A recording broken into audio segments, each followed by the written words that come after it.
জয় মা মনসা, জয় মা গঙ্গা, জয় শ্রীকৃষ্ণ। বন্ধুরা, আগামীকাল অত্যন্তই শুভ দিন। কারণ আগামীকাল হচ্ছে বন্ধুরা মা গঙ্গার আবির্ভাব তিথি, যাকে গঙ্গা দশহারা পুজো বলা হয়। মানা হয় এই দিনেই মা গঙ্গা এই মর্তলোকে আবির্ভাব হয়েছিলেন। তাই শাস্ত্র বলছে যে এই দিনে গঙ্গা স্নান বা মা গঙ্গার দর্শন মাত্রই আমাদের অসংখ্য পাপ নাশ হয়ে যায়। এছাড়া এই দিনেই মা গঙ্গার পুজোর সাথে ভগবান শ্রীকৃষ্ণ ও মা মনসা দেবীর পুজোরও কিন্তু বিশেষ মাহাত্ম্য রয়েছে। তাই তাদের আরাধনা করলে জীবনের বহু বাধা বিপত্তি দূর হয়ে যায় এবং সংসারে আসে সুখ, শান্তি, সমৃদ্ধি। আবার এই দিনে কিছু ভুলেও কিন্তু বন্ধুরা জীবনে দুর্ভাগ্য ডাকে। কারণ এবার বন্ধুরা দশহারাতে অম্বুবাচী পড়েছে, তাই এর মাহাত্ম্যকে আরও বাড়িয়ে দিয়েছে। তাই এই দিনে সামান্য নিয়মগুলো কিন্তু বন্ধুরা আপনারা অবশ্যই মেনে চলবেন। কারণ দশহারা শব্দের অর্থ হচ্ছে 10 প্রকার পাপ থেকে মুক্তি। ফলে এই দিনে গঙ্গায় স্নান করলে, গঙ্গার পুজো আরাধনা করলে এবং মা মনসা দেবীর আরাধনা করলে সাপের ভয় দূর হয়, পরিবারে বাধা বিপত্তি দুর্ভাগ্য কাটে, অশুভ শক্তি বিনাশ হয়, সন্তানের মঙ্গল হয়, সংসারে সুখ, শান্তি, সমৃদ্ধি বৃদ্ধি হয়। তাই বন্ধুরা বিশুদ্ধ পঞ্জিকা অনুসারে আজ 8ই আষাঢ় 23শে জুন মঙ্গলবার দিন বিকেল 4:41 থেকে পরের দিন 9ই আষাঢ় 24শে জুন বুধবার দিন সন্ধে 6:13 পর্যন্ত চলবে 2026 সালের দশহারা তিথি। ফলে উদয়া তিথি অনুসারে কাল 24শে জুন বুধবারই পালিত হচ্ছে এ বছর 2026 সালের গঙ্গা দশহারা এবং মনসা পুজো। এবং স্নানের সব থেকে শুভ সময় হচ্ছে কাল বুধবার ভোর 4টে থেকে সকাল 10:37 মধ্যে। তবে এই দিনে যে কোনো সময় কিন্তু বন্ধুরা আপনারা গঙ্গা স্নান করতে পারেন। কারণ বন্ধুরা মানা হয় যে এই দিনে মা গঙ্গা ভগবান বিষ্ণুর চরণ থেকে এই মর্তলোকে আসেন। তাই এই দিনে মা গঙ্গা, ভগবান শ্রীকৃষ্ণ এবং দেবী মনসা দেবীর পুজো আরাধনার এক বিশেষ মাহাত্ম্য রয়েছে। শাস্ত্র বলছে যে এই দিনে গঙ্গা স্নানে আমাদের বহু গুণ পাপের নাশ হয়ে যায়, মনোবাসনা পূর্ণ হয়, জীবনে সুখ, শান্তি, সৌভাগ্যে মা ভরিয়ে দেন। কিন্তু যারা বন্ধুরা এই দিনে আপনারা গঙ্গা স্নান করতে পারবেন না, তারা এই দিনে কি করবেন এবং স্নান করে অবশ্যই আপনারা কোন শব্দটি বলবেন? এছাড়া এই দিনে আপনারা কি খেতে পারবেন, কি খাবেন না, এই দিনে কি দান করা সর্বশ্রেষ্ঠ, কোন ফল এই দিনে গৃহে আনলে জীবনে অর্থ, সৌভাগ্যে ভগবান ভরিয়ে দেন। এছাড়া এই দিনেই যেহেতু বন্ধুরা ভগবান বিষ্ণুর চরণ থেকে মা গঙ্গায় মর্তলোকে আসেন, তাই সকালে ঘুম থেকে উঠে কিন্তু আপনারা এই কার্যটি সবার আগে অবশ্যই করবেন। বন্ধুরা, দিনের সব থেকে পবিত্র সময় হচ্ছে এই ব্রহ্ম মুহূর্ত। কারণ এই সময় বন্ধুরা আমাদের সৃষ্টি রচনা হয়, তাই এই সময়কে ঈশ্বরের সময়ও বলা হয়। তাই এই সময় যদি আপনারা ঘুম থেকে উঠে এই 3টি শব্দ বলেন, তো বন্ধুরা এতে আপনাদের সকল মনোবাসনা পূর্ণ হবেই। আর এটি কিন্তু আমি বলছি না, স্বয়ং বিষ্ণু পুরাণে ভগবান বিষ্ণু নিজে বলছেন। তাই কি সেই শব্দ, কিভাবে আপনারা বলবেন তা জানতে ভিডিওটি অবশ্যই পুরো দেখুন। এবং ভিডিওটি বন্ধুরা আপনারা একটি লাইক করে কমেন্টে আপনারা বলুন হর হর মহাদেব ও জয় শ্রীকৃষ্ণ।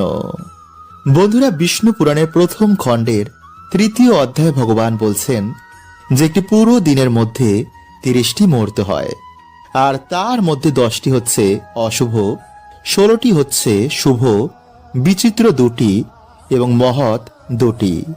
মানে দিনের সব থেকে শুভ সময় হচ্ছে এই 2টি মুহূর্ত। আর এই 2টি মুহূর্ত হচ্ছে ব্রহ্ম ও সমুদ্র। এই 2 মিলিয়ে হচ্ছে ব্রহ্ম মুহূর্ত, মানে 1 ঘন্টা 36 মিনিট।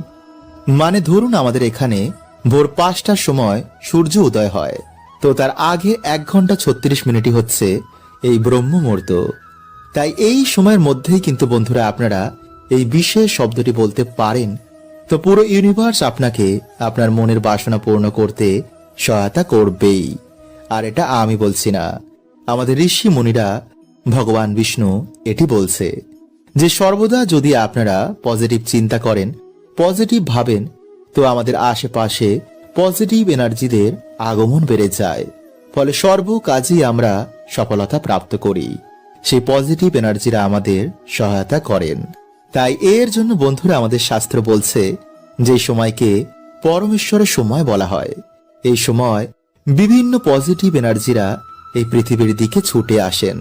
ফলে এই সময় যে সকল ব্যক্তিরা সকালে ঘুম থেকে উঠে ধ্যান জপ করে, গীতা পাঠ করে বা পুজো অর্চনা করে, তাদের সকল মনোবাসনা তারা পূর্ণ করে দেন। এবং সায়েন্সও বলছে বন্ধুরা যে এই সময় বায়ুমণ্ডলে কসমিক এনার্জির বৃষ্টি হয়। আর যেহেতু বন্ধুরা আমরা এই পৃথিবীতে বাস করি, তাই সেই কসমিক এনার্জিকে আমরাও কিন্তু রিসিভ করি। তাই সেই কসমিক এনার্জি রিসিভ করার সময় যদি আমরা পড়াশোনা করি, ধ্যান করি বা এই মন্ত্রটি বলে নিজেদের মনোবাসনা বলি, তো বন্ধুরা পুরো ইউনিভার্স, ঈশ্বর, সকল দেবদূতেরা সেই কাজেতে সাহায্য করতে লেগে যায়। তাই এর জন্য বন্ধুরা আপনারা ব্রহ্ম মুহূর্তে ঘুম থেকে উঠে আপনারা 3 বার ওম নমঃ শিবায়, হরে কৃষ্ণ মন্ত্র বা গায়ত্রী মন্ত্র জপ করে হাত জোর করে ভগবানকে বলবেন যে পরমাত্মা, আপনাকে অনেক অনেক ধন্যবাদ আজকের দিনটি নতুন করে শুরু করার জন্য, আমাকে এত ভাগ্যশালী বানানোর জন্য।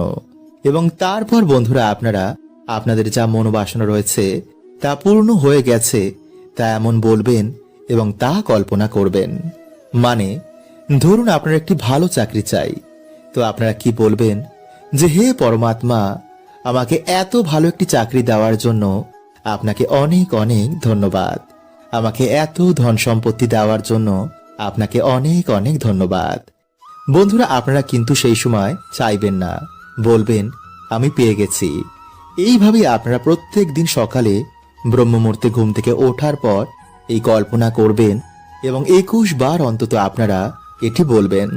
দেখবেন কিছু দিনের মধ্যেই বন্ধুরা আপনাদের লাইফে কেমন পজিটিভিটির আগমন হয়েছে এবং আপনাদের মনোবাসনা ধীরে ধীরে পূর্ণ হচ্ছে। এবং যদি আপনারা চান তো এই কার্যটি হয়ে যাওয়ার পর আবার আপনারা ঘুমোতে পারেন বা বাকি কাজও আপনারা করতে পারেন। বন্ধুরা শাস্ত্র বলছে যে এই দিনে মা গঙ্গা এই মর্তলোকে আসেন। তাই এই দিনে মায়ের ছোঁয়ায় পুরো পৃথিবী পাবন হয়ে যায়। ভগবান বিষ্ণুর চরণ থেকে ভোলানাথের জটা হয়ে মাই মর্তলোকে আসেন। তাই এই দিনে মা গঙ্গা ও দেবী মনসা দেবীর বিভিন্ন জায়গায় পুজো করা হয়। এই দিনে গঙ্গা স্নান, দান, পুণ্যের এক বিশেষ মাত্র রয়েছে। শাস্ত্র বলছে যে এই দিনে এই সময়ে যদি গঙ্গা স্নান করা যায় তো মানুষের 10 রকমের এবং 10 জন্মের পাপের নাশ হয়ে যায়। কিন্তু যদি বন্ধুরা আপনাদের এই দিনে গঙ্গা স্নান করা সম্ভব না হয় তো আপনারা সামান্য গঙ্গা জল এবং তুলসী পত্র জলে মিশিয়ে তা দিয়েও কিন্তু আপনারা যদি স্নান করেন তো গঙ্গা স্নানের মতন আপনারা পুণ্য প্রাপ্তি করবেন। কিন্তু স্নান করার আগে আপনারা হাত জোর করে মা গঙ্গাকে আপনারা বলবেন ওম নমো গঙ্গা ওই বিশ্বরূপিণ্যে নারায়ণী নমো নমঃ বা জয় মা গঙ্গা, জয় মা গঙ্গা, জয় মা গঙ্গা। এছাড়া শাস্ত্র বলছে বন্ধুরা যে এই দিনে 10 রকম ফল, 10 রকম ফুল এবং প্রদীপ দিয়ে মা গঙ্গার পুজো অর্চনা করলে 10 রকমের পাপ নাশ হয়ে যায়, মানুষের মনোবাসনা পূর্ণ হয়ে যায় এবং রাতারাতি তাদের দুর্ভাগ্য নাশ হয়ে যায়। নাম্বার 2, বন্ধুরা এই দিনে ভগবান বিষ্ণু এবং ভগবান শিবের অবশ্যই কিন্তু আপনারা পুজো করবেন। এই দিনে আপনারা পুজো করার পর আপনারা ভগবানের প্রসাদ যেমন কলা, নারকেল, বেদানা, ডালিম বা ভগবানের প্রিয় ভোগ, ভগবানের প্রিয় ফল আপনারা অবশ্যই দান করুন এবং প্রসাদ রূপে আপনারা বাড়িতে সকলে তারপর গ্রহণ করুন। এছাড়া এই দিনে যে কোনো ধরনের খাবার, ছাতা, জল কোনো অসহায় মানুষ বা কোনো পশু পাখিকে দান করলে ভগবান অত্যন্তই প্রসন্ন হন এবং তার সকল দুর্ভাগ্য ভগবান নাশ করে দেন। তাই এই দিনে আপনারা বেশি করে ভগবান বিষ্ণু ও ভগবান শিবের নাম করুন। শিবলিঙ্গে আপনারা জল অর্পণ করুন। স্নান করে এসে আপনারা তুলসী মঞ্চে জল অর্পণ করুন। মহামৃত্যুঞ্জয় মন্ত্র আপনারা এই দিনে অবশ্যই জপ করুন। এছাড়া এই দিনে আপনারা কোনো রকমের খারাপ চিন্তা করবেন না, অযথায় মাথা গরম করবেন না, কোনো রকমের অশ্লীল আচরণ এই দিনে আপনারা ভুলেও করবেন না এবং কোনো রকমের তামিষ খাবার এই দিনে খাবেন না, যেমন পেঁয়াজ, রসুন, মাছ, মাংস বা মদ্যপান। নইলে নিজেরাই কিন্তু বন্ধুরা আপনাদের সৌভাগ্যের দরজা আপনারা বন্ধ করে দেবেন। আর সন্ধেবেলায় বন্ধুরা আপনারা কিন্তু বাড়িতে একটি প্রদীপ অবশ্যই ধরাবেন, কারণ এই দিনে বন্ধুরা বাড়িতে প্রদীপের আলো সকল প্রকার নেগেটিভ এনার্জি, দুর্ভাগ্য নাশ করে দেয়। ফলে বাড়িতে আবার সুখ, শান্তি এবং সৌভাগ্য ফিরে আসে। বন্ধুরা আপনারা সকলেই ডুমুর গাছ দেখেছেন, তাই না? কিন্তু বন্ধুরা আমরা বেশিরভাগ মানুষ এটা জানি না যে এই গাছের মধ্যে ভগবান বিষ্ণুর বাস হয়। আসলে বন্ধুরা একটি পৌরাণিক কথার অনুসার যখন ভগবান বিষ্ণু নরসিংহ অবতার নিয়েছিলেন এবং তার লীলা যখন সমাপ্ত হয়ে যায়, তারপর বন্ধুরা তার নখ ডুমুর গাছের নিচে রেখে দেওয়া হয়। এরপর যখন ভগবান বিষ্ণু সেই নখ নিতে আসেন, তখন দেখেন যে সেই নখের জন্য ডুমুর গাছের গায়ে কাটা কাটা দাগ হয়ে গেছে।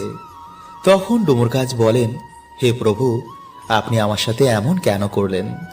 তখন ভগবান বলেন, ডুমুর, এই ক্ষতিপূরণের জন্য আমি সর্বদাই তোমার কাছে নিবাস করব এবং যে শ্রদ্ধা মনে গাছের পুজো অর্চনা করবে তাদের সকল মনোবাসনাও পূর্ণ হয়ে যাবে।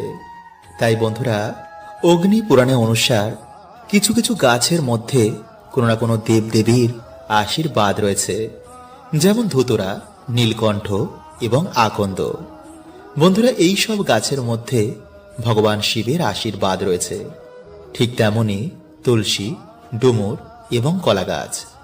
বন্ধুরা এই সমস্ত গাছের মধ্যে ভগবান বিষ্ণুর বাস। এছাড়া বন্ধুরা কিছু কিছু গাছে আবার নেগেটিভ এনার্জির বাস হয়। তাই এর জন্য বন্ধুরা বলা হয় যে কখনো কোনো গাছের গোড়ায় প্রস্রাব করতে নেই। এতে বন্ধুরা না জেনেই আমরা বাড়িতে দুর্গতি ডেকে আনি। তাই যদি বন্ধুরা আপনারা চ্যানেলে নতুন হন তো চ্যানেলটি সাবস্ক্রাইব করে পাশের বেল আইকনটিকে অল করে রাখবেন এবং বন্ধুরা ভিডিওটি একটি লাইক করে কমেন্টে আপনারা বলুন, জয় শ্রীকৃষ্ণ, হর হর মহাদেব। তাই চলুন বন্ধুরা এবার আমরা জেনে নিই সেই টোটকাটির ব্যাপারে। বন্ধুরা আপনারা দিনের বেলায় একটি ঘটিতে কিছুটা গঙ্গা জল নেবেন এবং একটি ধূপ নেবেন। এরপর বন্ধুরা আপনারা সেই গঙ্গা জল ডুমুর গাছের গোড়ায় ঢেলে দেবেন। এরপর আপনারা এই মন্ত্রটি 3 বার বলবেন। আর সেই মন্ত্রটি হলো বন্ধুরা, ওম ভগবতে বাসুদেবায় নমঃ। এরপর বন্ধুরা আপনারা সেই ধূপ দিয়ে ভগবান বিষ্ণু ভেবে সেই গাছটির পুজো অর্চনা করুন। তারপর আপনারা হাত জোর করে আপনারা যে সমস্যায় রয়েছেন তা ভগবানকে বলুন। বলবেন, হে প্রভু, আমার জীবনে অনেক কষ্ট, তুমি গিয়ে প্রভু আমার বাড়িতে জীবনের সমস্ত দুঃখ কষ্ট হরণ করে নাও এবং তোমার এই গাছের 3টি ডুমুর আমাকে উপহার দাও। এরপর বন্ধুরা আপনারা গাছ থেকে যতটা ডুমুর লাগবে তা আপনারা এনে একটি লাল কাপড়ের মধ্যে বেঁধে যেখানে আপনারা টাকা পয়সা রাখেন সেখানে রেখে দেবেন। একটি ডুমুর আপনারা লাল কাপড়ের মধ্যে বেঁধে আপনাদের যে সদর দরজা রয়েছে সেখানে টানিয়ে দিন। আর একটি ডুমুর আপনারা শোয়ার যে বালিশ রয়েছে তার মধ্যে আপনারা একটি লাল কাপড় বেঁধে রেখে দিন। কিন্তু বন্ধুরা এই বালিশের মধ্যে যেন আর অন্য কেউ না ঘুমায়। যদি বন্ধুরা আপনারা এইভাবে 7 দিন ঘুমাতে পারেন তো বন্ধুরা আপনারা নিজেরাই দেখবেন যে আপনাদের দুর্ভাগ্য কেমন সৌভাগ্যে পরিণত হয়েছে। কিন্তু বন্ধুরা যদি আপনারা পারেন তো সেই দিন নিরামিষ আহার গ্রহণ করেই এই কাজটি করবেন। আর স্নান করে তবেই বন্ধুরা আপনারা কিন্তু এই গাছের গোড়া যাবেন। বন্ধুরা জ্যোতিষ শাস্ত্র এবং বাস্তু শাস্ত্রে ময়ূরের পালকের এক বিশেষ মাহাত্ম্য বলা হয়েছে। বাস্তু শাস্ত্রের অনুসার ময়ূরের পালক বাড়িতে সুখ শান্তি সমৃদ্ধি আমাদের প্রদান করেন। শাস্ত্রে এটিকে এমন এক যন্ত্র বলা হয়েছে যা ধনকে আকর্ষণ করে। তাই যদি বন্ধুরা আপনারা বাড়িতে ঠিক এই জায়গায় এবং এই দিকে একটি ময়ূরের পালক রাখতে পারেন, তো বন্ধুরা বাড়ির আর্থিক উন্নতি অনেক গুণ বেড়ে যাবে। তাই এর জন্য বন্ধুরা আপনাদের মাত্র 3টি ময়ূরের পালক লাগবে এবং কিছু বাস্তু নিয়ম, যা আপনাদের আজকের এই ভিডিওতে আমি জানিয়ে দেব। তাই বন্ধুরা ভিডিওটি একটি লাইক করে কমেন্টে হর হর মহাদেব ও জয় শ্রীকৃষ্ণ অবশ্যই লিখুন। বন্ধুরা আমাদের হিন্দু শাস্ত্রে এই ময়ূরের পালকের এক বিশেষ মাত্রা রয়েছে। জ্যোতিষ শাস্ত্র অনুসার যে স্থানে ময়ূরের পালক থাকে সেখানে কখনো গ্রহের খারাপ প্রভাব পড়ে না। পুরাণেও ময়ূরের পালক নিয়ে বিভিন্ন উপায়ের কথা বলা হয়েছে। আয়ুর্বেদেও ময়ূরের পালক নিয়ে এটি বলা হয়েছে যে কিভাবে ময়ূরের পালক বাড়ি থেকে রোগ ব্যাধি দূর করে।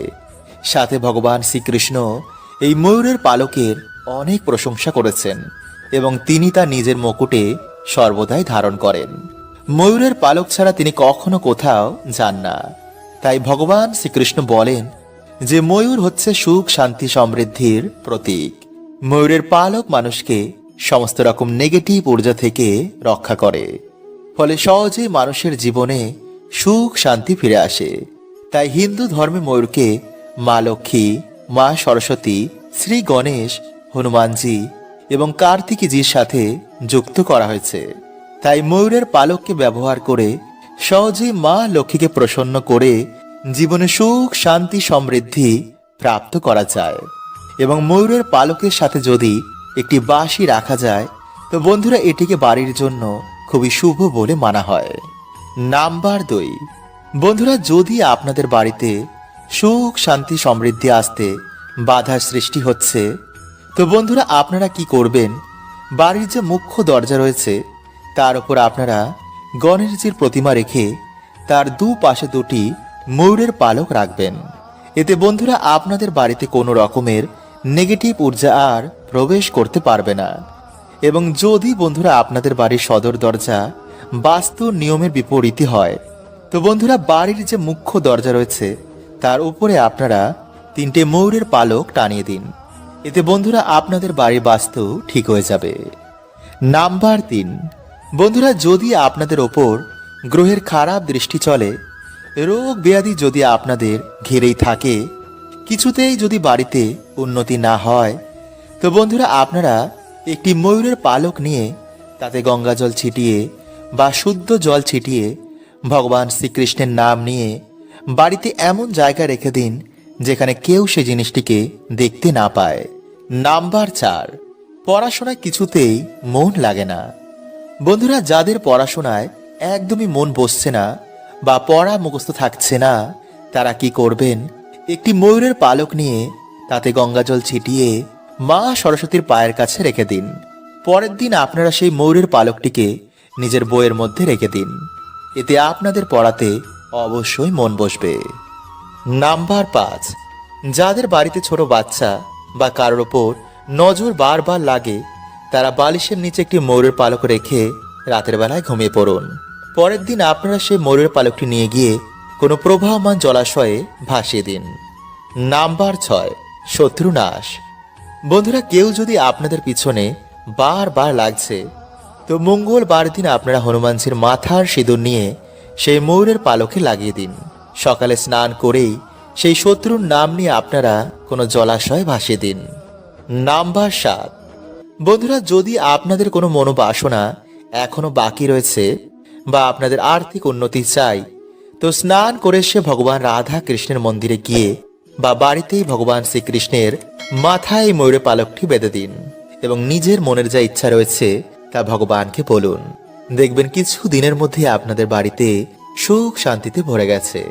বন্ধুরা প্রত্যেক মানুষ চায় যে তার জীবনে সুখ সমৃদ্ধি আসুক, খারাপ সময় কখনো যেন তার জীবনে না আসুক।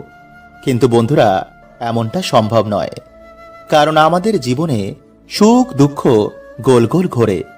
সুখ চলে যাওয়ার পর দুঃখ আসে, আবার দুঃখ চলে যাওয়ার পর সুখ ফিরে আসে।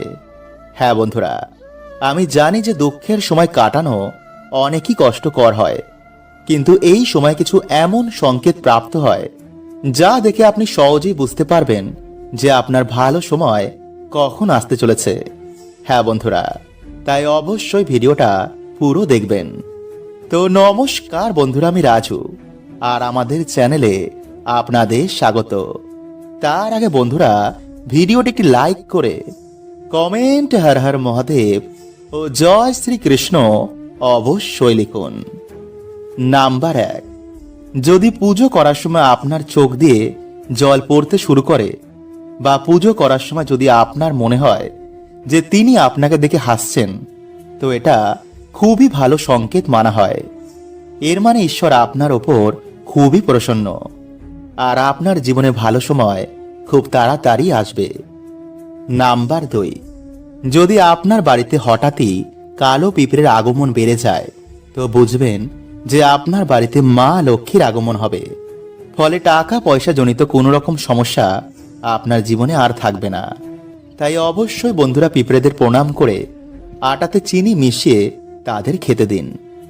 নাম্বার 3, যদি আপনার বাড়িতে বারবার কুকুর, বিড়াল, গরু, হনুমান এমন জীবেরা আসতে শুরু করে, বা যদি হনুমান এসে আপনার বাড়ি থেকে কোনো খাবার নিয়ে যায়, বা যদি গোমাতা এসে আপনার বাড়ির সামনে দাঁড়িয়ে পড়ে, বা যদি আপনার বাড়িতে কুকুর বিড়ালেরা বাচ্চা জন্ম দেয়, বা যদি চড়াই পাখি আপনার বাড়িতে বাসা বাঁধে, তো এটা খুবই ভালো সংকেত মানা হয়, কারণ আপনার বাড়িতে কোনো পজিটিভ এনার্জির বাস রয়েছে।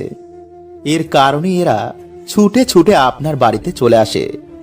নাম্বার 4, যদি আপনার ঘুম ভোর 3টে থেকে 5টার মধ্যে ভেঙে যায়, তো ভাববেন আপনি খুবই ভাগ্যবান, কারণ ব্রহ্ম মুহূর্তে আপনার বাড়িতে কোনো দেব দেবীর আগমন হয়, আর তিনি এসে আপনাকে ঘুম থেকে তুলে দেন।